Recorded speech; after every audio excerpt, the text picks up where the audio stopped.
दिल्ली की सियासत में बड़ा फेरबदल हुआ और कभी पार्टी में आम सा चेहरा रही आतिशी मुख्यमंत्री बन गई। वैसे तरोज राजनीति में आतिशी कोई नया नाम नहीं है।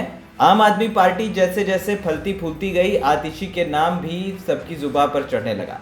अब आतिशी के रूप में दिल्ली को नया मुख्यमंत्री मिल गया। सीएम केजरीवाल की जगह अब आतिशी दिल्ली की सत्ता संभालने जा रही हैं। पार्टी की प्राथमिकता सदस्यता से लेकर अरविंद केजरीवाल की भरोसेमंद बनने तक आतिशी के बारे में इस खास रिपोर्ट में हम आपको डिटेल से बताने जा रहे हैं। दरअसल आतिशी का पूरा नाम आतिशी मारलेना है।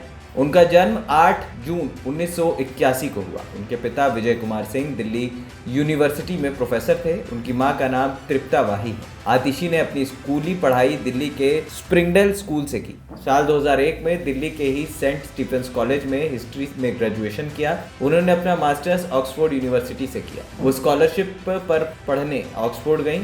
पहले मास्टर्स के कुछ ही सालों में उन्होंने शैक्षिक अनुसंधान में रोड्स स्कॉलर के रूप में ऑक्सफोर्ड से ही दूसरी मास्टर की डिग्री हासिल की। आम आदमी पार्टी में शामिल होने से पहले आतिशी मध्य प्रदेश के छोटे से गांव में 7 साल तक काम करती रही। इसके बाद वो आंध्र प्रदेश की ऋषि वैली स्कूल में हिस्ट्री और इंग्लिश की टीचर भी रही। वहीं आम आदमी पार्टी में आतिशी की एंट्री पार्टी की स्थापना के समय से ही हो गई थी। साल 2013 के विधानसभा चुनाव के समय पर वो आप के घोषणा पत्र मसौदा समिति की प्रमुख सदस्य रही। पार्टी के मुताबिक आतिशी की आप के गठन की शुरुआती समय में इनकी नीतियों को आकार देने में अहम भूमिका रही। आतिशी आम आदमी पार्टी की प्रवक्ता भी रही। वर्तमान में वो दिल्ली के कालकाजी निर्वाचन क्षेत्र का प्रतिनिधित्व कर रही है। वो दिल्ली सरकार में मंत्री भी हैं। वो सीएम का पद भी संभालेंगे। आतिशी आपके राजनीतिक मामलों की समिति की सदस्य भी हैं। वो पूर्वी दिल्ली लोकसभा क्षेत्र यूनिट की प्रभारी भी हैं। अप्रैल 2018 में दिल्ली के तत्कालीन शिक्षा मंत्री मनीष सिसोदिया के सलाहकार के रूप में भी उन्होंने काम किया। दिल्ली में सरकारी स्कूलों में शिक्षा के हालात सुधारने में अहम भूमिका निभाई।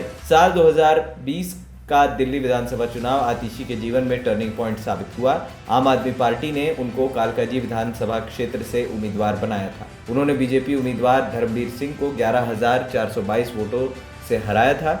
तत्कालीन शिक्षा मंत्री मनीष सिसोदिया जब जेल गए और उन्होंने इस्तीफा दिया तो 9 मार्च 2023 को आप कैबिनेट में फेरबदल हुआ तो केजरीवाल सरकार में वो मंत्री बनी। मनीष सिसोदिया और सत्येंद्र जैन के इस्तीफे के बाद उन्होंने और सौरभ भारद्वाज के साथ कैबिनेट मंत्री के रूप में शपथ ली और दिल्ली सरकार में शामिल हो गए। वो दिल्ली कैबिनेट में एकमात्र महिला मंत्री हैं जिनके पास सबसे ज्यादा मंत्रालय हैं। सीएम केजरीवाल की गिरफ्तारी के बाद आतिशी उन नेताओं में से एक थी जिन्होंने उनकी गिरफ्तारी के खिलाफ खूब विरोध प्रदर्शन किया।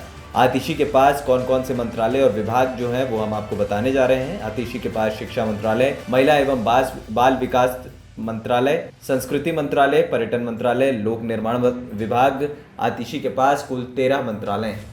आतिशी मारलेना साल 2019 का लोकसभा चुनाव हार गई थी। पार्टी ने उनको पूर्वी दिल्ली सीट से चुनावी मैदान में उतारा था। कांग्रेस नेता अरविंदर सिंह लवली और बीजेपी नेता गंभीर के खिलाफ आतिशी को एक मजबूत दावेदार के रूप में देखा गया था, लेकिन ऐसा नहीं हो सका। उनको जीत के लायक वोट नहीं मिल सके। वो 4,77,000 वोटों के अंतर से गौतम गंभीर से हारकर तीसरे नंबर पर रही थी। ANP टाइम्स की रिपोर्ट।